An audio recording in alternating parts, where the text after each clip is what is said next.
Монгол Улсын хөгжлийн төлөвлөгөө болон төсвийг харьцуулаад үзсэн. Энэ дээр зүгээр анхаарах нэг хэдэн жижиг асуудлууд бас байлаа. Төлөвлөгөөн дээр тусгацсан хэрнээ, жишээл зарим сургууль зэрэг барин нэгдсэн хэрнээ төсөв дээр тусгаагүй. Энэ бол техник алдаа гэж найдаж байна. Энийг хянаад өөр иймэрхүү алдаа байх гэж засах байлгүй дээ. Энийг бол анхааруулж байна. За гол юм ямар ч байсан энэ жилийн хөгжлийн төлөвлөгөө бол урд өмнөхийг бодвол ахис дэвшил байна. 3 нам хамтарсан гол асуудлуудаа, суур асуудлуудаа хаягдсан, тийшээгээ чиглэсэн тийм сайн тал байна. Жишээлбэл үндсэн эдийн засгийн суур шинжилгээний чанартай эрчим хүчний реформ, бусад явж чадахгүй том төслүүдэд явуулах талаар төвлөрсөн байна.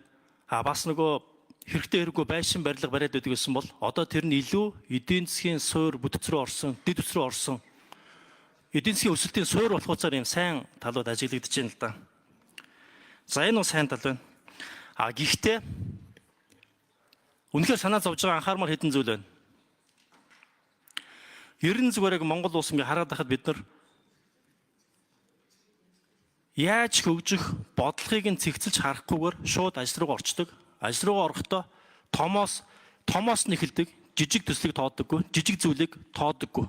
Эндээс ч хамаг алдаа гардаг. За би жишээ хэлээ л да нэг. Жишээл тээвэр логистикийн зүйл дээр байгаа Монгол улс сүүлийн олон жил зам барилга. Яг үндэ бол яг тэр зам үр өгөөчтэй өсгий тооцсон юм байхгүй байгаа байхгүй. Одоо ч гэсэндээ аймагуудыг холбоно гэж, сумуудыг холбоно гэж байна. Эн чинь тэгээд яг хинт хэрэгтэй ямар эдийн засгийн өсөлтийг бий болгох юм бэ? Тэм тооцоо байхгүй. Гэтэл замууд, бомтын нэвтрэх чадвар ийм муу олон жилийн турш байсаар байгаа тэнжин дээр ачаа бөөгнөлөөс болоод Монгол улсын гол судасны тасраад иргэдийн ачааны дийлэнх нь гаццсан байж. Тэгээ хаашаа хөрөнгө оруулахаа тээврийн бодлогоо харж ийж яг хаана эдийн засгийн өсөлт гарах вэ, хаана өргөдөхөө харахгүй бол жигдхэн байдлаар бүх ус руу, бүх сум руу, бүх аймаг руу логистик бусад дэмжлэгийн систем биш зөвхөн зам бариад их юм бол энэ бол бүтэхгүй. Тэгэхээр энэ бол зөвхөн нэг жишээ, энэ бүх салбар дээр бүх төслүүд дээр байгаа. За дараагийн нэг чухал, хамгийн чухал зүйл нь олон том төсөл, мега төслийг хэрэгжүүлж байгаа нь сайн, үнэхээр хэрэгтэй. Гэхдээ нэг санаа зовж байгаа зүйл байна. 3 нам хамтарсан гэд, гоё макет хийсэн гэд, гоё үндэслэл хийсэн гэд, том төсөв тавьсан гэд нөгөө Монгол улсын бид бүгдийн хэрэгжүүлэх чадвар нь хэвээр байгаа байхгүй. Дарга нар яаж чижээсэн энэ том төслийг удирддаг, зохицуулдаг, менежментийг хийдэг, судалгааг нь хийдэг, тэгээд нэг төсөв мөнгөө авилга хулгайгүйгээр явуулж чаддаг тэр чадвар бол бид нар хэвэрлүүлдэг байхгүй. Тэрийг яаж нөхөх юм бэ гэж. Тэгээд энэ дээр би энэ бол асуулт биш. Бид бүгдээрээ бод байдлаа мэднэ. Монголд амжилттай явсан том байтга дунд хэмжээний төсөл хуруу дарамт ер нь байхгүй гэхэд болно. Тэгэхээр зүгээр одоо засгийн газарт бол том хариуцлага ирж байгаа.